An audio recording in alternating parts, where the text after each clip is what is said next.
Hello and welcome back to the simracing channel where nothing is impossible. It's Florian for simracing with handicap 502. Today we are testing all three new cars available in the 2023 GT World Challenge DLC for Assetto Corsa Competizione. The track I chose is Barcelona as it is an all-rounder circuit. It has a pretty long straight and all types of corners from slow to fast, therefore it's perfect for testing. Now we'll drive each car, tell you how they drive and how I personally like the way they feel on track. In the end we will have a short look at the lap times I did, but as this is primarily about how the cars drive, the lap times are not too important. So let's jump into the first car.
This was the first car, the Lamborghini Huracan GT3 Evo 2. I used the aggressive preset setup which I also did with the other cars. I only tweaked the tire pressures. The Evo 2 definitely drives way better than the old Lamborghini, which was really bad to drive and also not really fast. The new one is pretty balanced and fairly easy to drive, for me even a bit on the understeery side. The rear is very stable on corner entry even if you drive on the limit. The biggest weakness of the car for me is that it feels very heavy and sluggish in the slow corners, especially in the chicane. But I'm pretty sure it's possible to make it better with some changes to the setup. In general, I would say if you're a beginner and you want to drive a mid-engined car, the Huracan Evo 2 is the car for you.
The second car, the Ferrari 296 GT3, also drives well. The suspension definitely works way better than on the Ferrari 488, and it's now possible to go over bigger curbs without the car skyrocketing.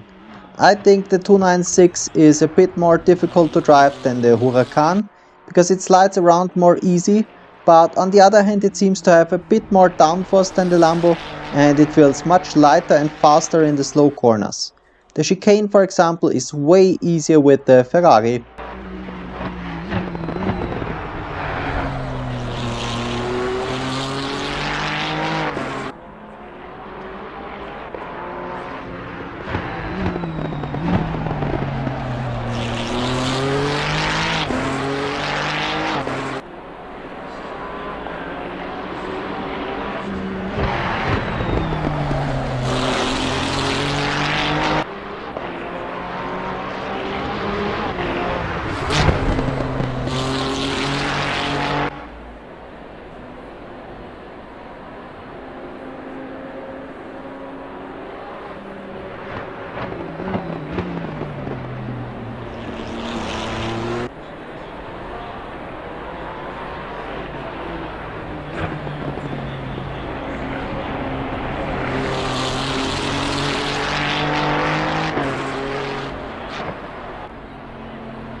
Now last but not least, the Porsche 992 GT3R.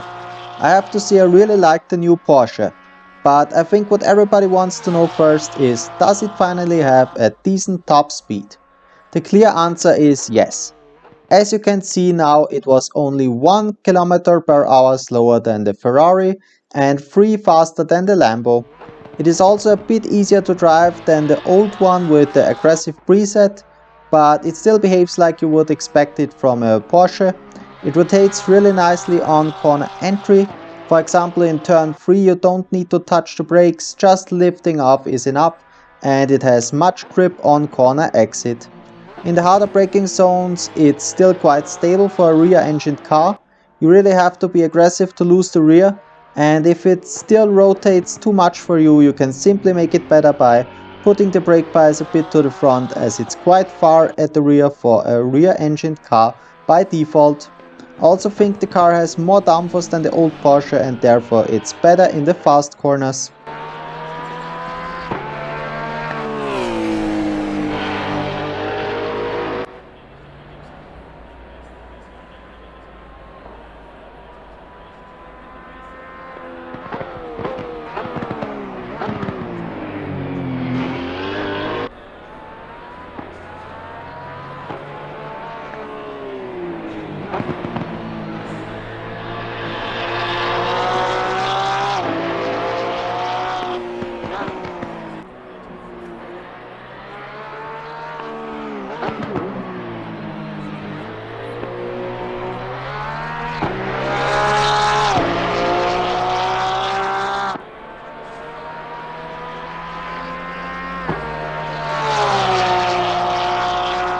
Now let's have a look at the lap times. The fastest time I did in the Ferrari, but it was also the best lap out of the three. I made a few mistakes on the fastest lap with the Porsche and I was too careful in the chicane with the Lambo. I lost quite some time there as well. So in general I would say the balance of performance between these three cars seems to be very good, as they seem to be more or less equally fast. But still, at least for me, without changing the aggressive preset, I think I had more potential in the Lamborghini and the Porsche, so I could probably do a faster lap time with them than with the Ferrari. On the other hand, as the Ferrari feels lighter and a bit more nimble, I think it would be easier to drive consistently at a good pace in a race, as the car only starts to slide when maximum pushing it, as you would in qualifying, whereas you have to really push all the time, especially in the Lamborghini, to be at a decent pace. In the Porsche, going at a decent pace is also not too hard, but at the same time it's easier to make a mistake in that car. So that was my first look at the 3 new cars. Don't forget to like and subscribe if you liked the video.